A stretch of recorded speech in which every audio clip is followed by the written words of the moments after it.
Alrighty, so this is Diesel We the People News. Now I'm bringing this video up because I found this halfway interesting, right? And I decided I'm going to just share it, okay? So last night I made a video about how the municipal court, it's not in the Constitution, and give you codes how to look this up and may be able to proceed forward on, get rid of them. Right? So I was kind of going through here and checking out the laws. So it says pursuant of the law, right? Which is to them a statutes, codes, rules, regulations. It's not really law. But for argument's sake, we'll call it law. Okay? The thing I found interesting is section 15.083. Okay, again, this is Texas, and this is educational purposes. I am not making legal determinations. I'm just going by my opinions and doing research. Okay, because I don't just look straight forward. I look around me to be able to protect myself by any means necessary. Now, what I found interesting, how often do we actually see here? Which you cannot see very well, maybe. But it says resides of a single man. How often is man brought up? Now remember, ladies out there, when they say man, it's mankind. Okay?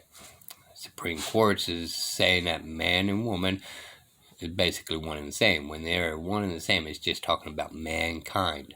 Okay? Now, according to the deal, resides, okay, we're going to go back over it again. Resides of a single man. Okay?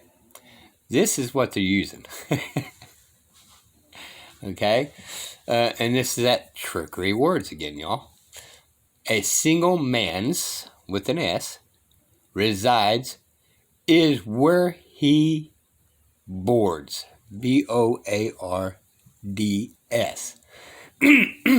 Now, first of all, what the hell does that even mean, right?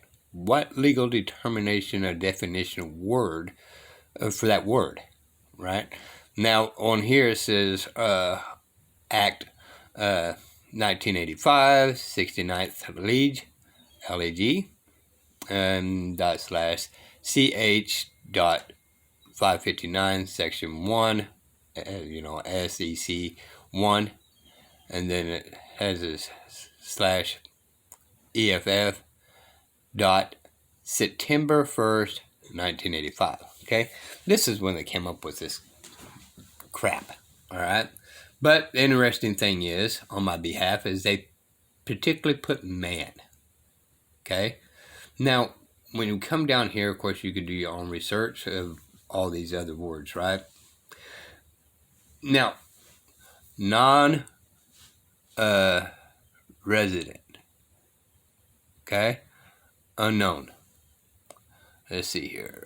Make sure I get the right one. Once again, on this is that third eye, where I can't see, with glasses, without glasses. All right.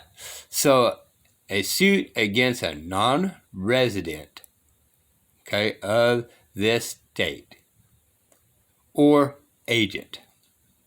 A person whose resides is unknown may be brought in the county of residence in which the plaintiff resides.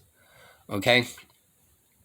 Again, way up there, we just talked about how it's man and it was board. So the definition we got to look up and how they're using board. So how did man become a person?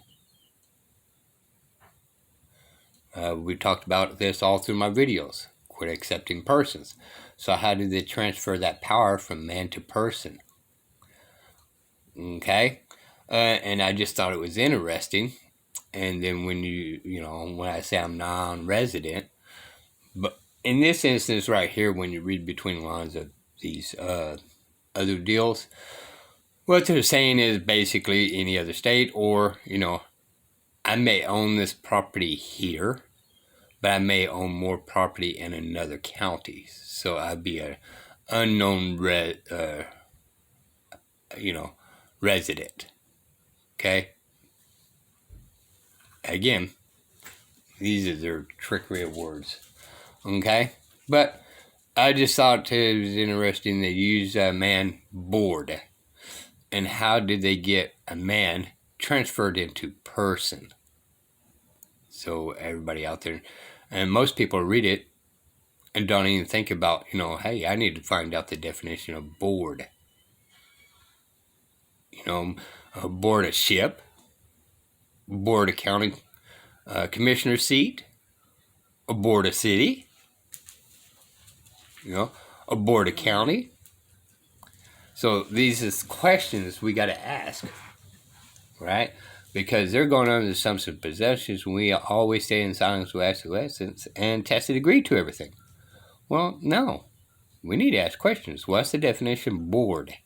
And how did this board get me into a person instead of a man? For me as well. All right? For y'all as woman. Or some of y'all. All right? So this is one of the things that we got to do. Ask questions. Look up definitions. Okay? How did this man become a person? All right, this is We the People News.